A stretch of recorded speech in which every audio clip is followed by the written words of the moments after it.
तर आपण पाहतो एकीकडे 3,521 रुपये आल्याचा दावा शेतकऱ्यांनी केला आहे, तर दुसरीकडे अकोला जिल्ह्यातील शेतकऱ्यांना कमीत कमी 1,004 रुपये नुकसान भरपाई दिल्याचा खुलासा कृषी विभागाने दिलाय।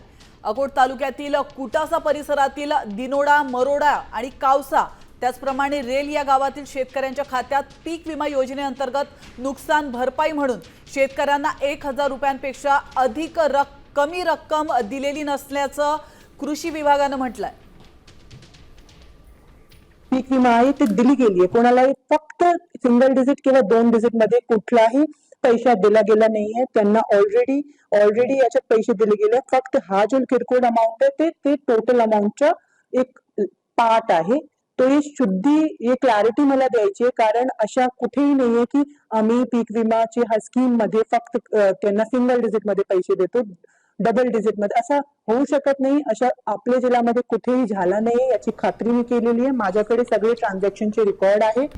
आता isakal.com आहे देशातील नंबर 1 ची मराठी न्यूज वेबसाईट। प्रत्येक अपडेटसाठी isakal.com ला नक्की भेट द्या।